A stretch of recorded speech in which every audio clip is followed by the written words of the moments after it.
Delighted to be joined today by Karen Blackett. Karen, thank you so much for joining My me. pleasure. Good to see you, Nick. Lovely to see you too. It's been a long time, so it's lovely to see your face again. Yes. All right, let me ask, I've got to ask, give me one lesson that you could share with us over the last year with everything that's gone on through the pandemic, how you're going to take that into whatever post-pandemic looks like.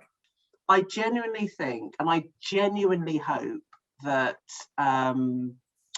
we have learnt to work more dynamically, which means that presenteeism isn't rated over output and productivity. Because I know that, before we went into this global pandemic, it was all about, too much focus on presenteeism in the office. And I know that there were concerns about productivity when we moved into this remote working world. But I don't know about you, Nick, I've worked harder than I ever have over the last 15 months or so. And I think I can do it as well remotely as I can in the office. That is absolutely what I'll be taking with me when we go back and transition back into the office. But also to be a little bbit kinder to myself as well, to not try and emulate perfect wherever I am working remotely from, because it's not. And that was what I was saying a lot to my team and colleagues. Don't try and emulate the office. You can't. The doorbell's going to go, a child's going to scream, a dog's going to bark. That's okay. Don't stress out about it. So don't emulate perfect. Just focus on your output and focus on the quality of work. But don't try and create an environment which is not attainable.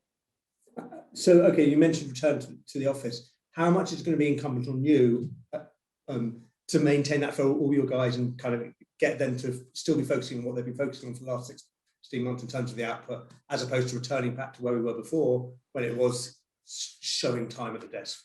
It all comes from role modeling, doesn't it? And it all comes from the leaders. So the people running an organization, what we role model is what other people, adopt in terms of behavior. So I think it's really important as a leadership team that we role model for the team that, we have ways of working that other people can see, that other people feel it's okay. Because look, lockdown's been awful for some people, absolutely awful, and they can't wait to get back into the office. For others, it's meant that they've been able to manage their time more and manage their work-life blend. And we've really got to accommodate that difference in different life stages and lifestyles.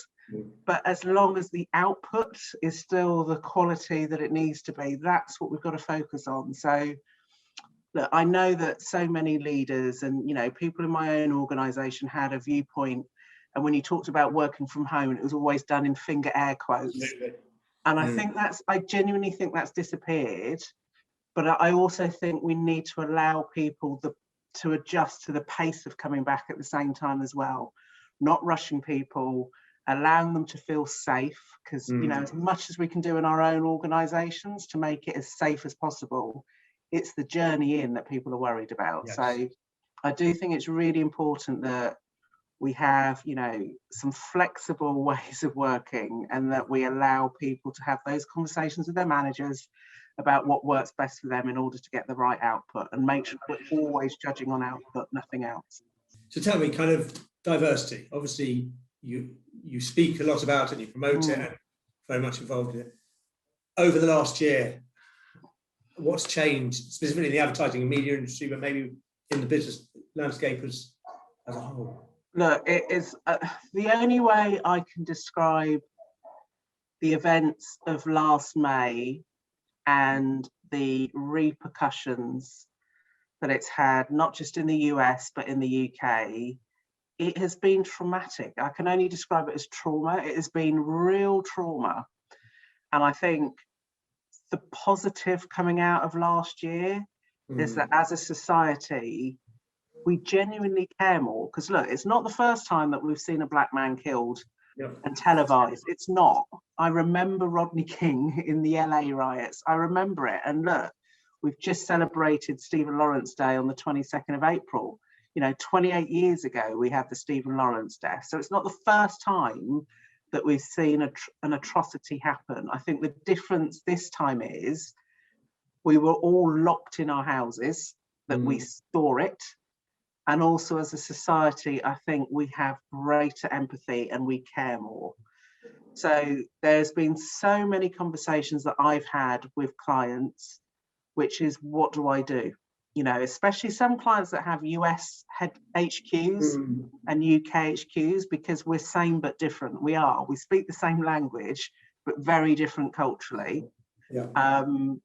And I genuinely believe that I am having more conversations than I have ever had in my 28-year career in terms of how do I ensure authentic representation in the content I create?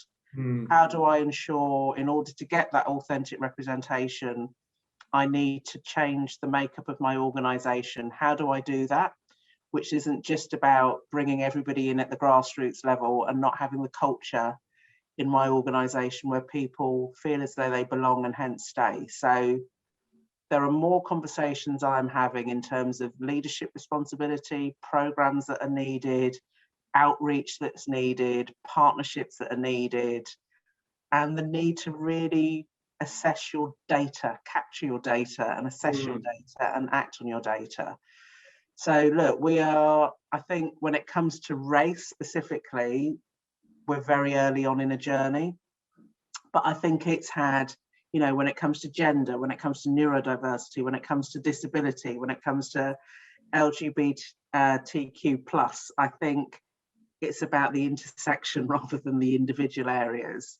And I think inclusion and more conversations about inclusion are happening, which can only be a brilliant thing to see, because that diversity and inclusion, it genuinely is the solution to growth, not a problem to fix. It is the solution to growth. So do you feel that actually within business structures are going to have to change and be cultivated in different ways in order to bring the diverse talent to the higher positions? Yeah, look, I think most of the time it is our own structures and processes which prevent diversity and inclusion happening. It really is. And we have to have a long, hard look at our structures and processes. So the short answer to that is yes. I genuinely think there is a massive review which is needed. As well-meaning and as good as some organisations think they are, when you dig deep into your structures, there is bias baked in. There really is, which is preventing people progressing or even preventing people from joining. So I do think, you know, how we recruit, where we recruit, how we promote, how we assess, we genuinely need to look at all of that from the very beginning. We really do. And look, I've seen so many companies talk about, you know, we've now got blind CVs and it's brilliant. We've done unconscious bias training, it's brilliant. Bullshit is all I can say to that, because look, unconscious bias training, it's done nothing in terms of changing organisations. It's what lots of organisations have had to do, and it's a hygiene and it's a tick, but it's not led to any tangible change.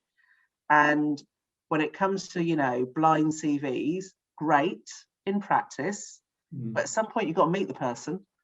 At some point you're going to see them, and unless you've got the right structures in place to really then make sure that you see the person, you're going to get the same output and the same end result. Do you think there's better, some industries are better at it, are further along the journey, I should say, than others? Do you think it's a company specific journey, or is it societal? Look, there's loads of organisations doing brilliant things when it comes to diversity and inequity. So, you know, you've got so many consumer packaged goods companies, because they have to talk to a broad cross-section of people.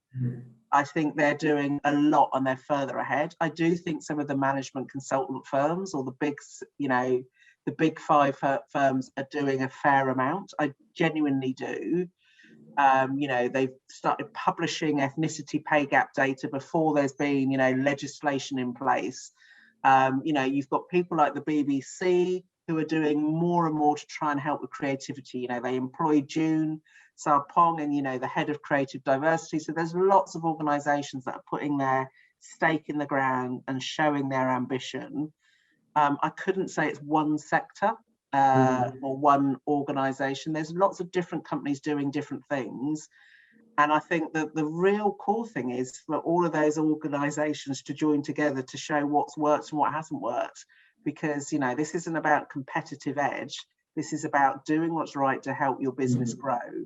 And look, you know, I think where you have a broader target audience, you can tend to see the work having been done or further ahead than other organisations. But look, all different industry sectors need to up their game. They really do. And not just in terms of diversity and inclusion. When you look at tech as well, because everyone always says, oh, you know, but, you know, we need to make more tech investment. And I always say the two are linked.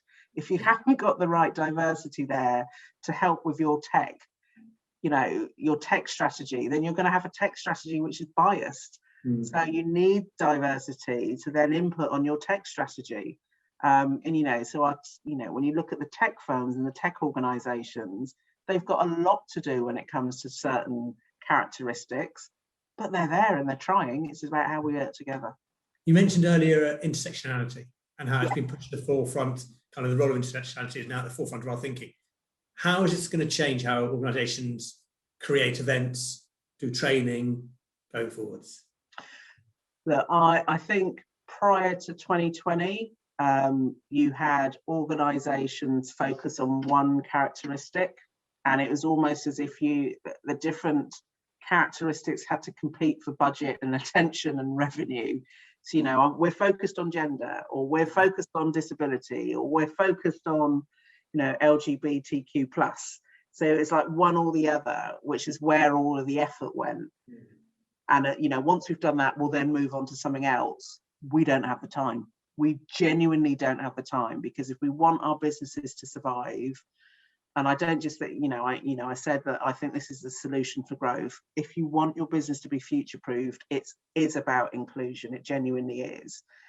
And so, look, I know that in my organisation, the quickest way to get change is to work with experts and specialists, but to also make sure that those who are in the leadership roles absolutely are on the journey with you, because there won't be any change if the leaders of an organisation aren't part of it. So I know, you know, we've invested a lot in allyship training, because I need everybody to be an ally for the change. That's one of the core focuses that's going to happen. When it comes to training programs, this is about doing it across a cross-section of people, to make sure that you're not just doing the leadership team, or you're not just doing middle manager. Do it as a cross-section, because everybody learns from each other. And I genuinely think that's about knowing where to start, and what to do is about having the data to scrutinize. So I am a big advocate for looking at your employee survey data, having it collected in a way that allows you to disaggregate it, still anonymous, but disaggregate it, so you can genuinely see where you are failing or where you're not doing as well, so that you can then focus and really upskill a particular area. And it's going to be different for different organizations. So I can't say one size fits all. It's your data which is nuanced and granular enough, which allows you to know where you need to do more.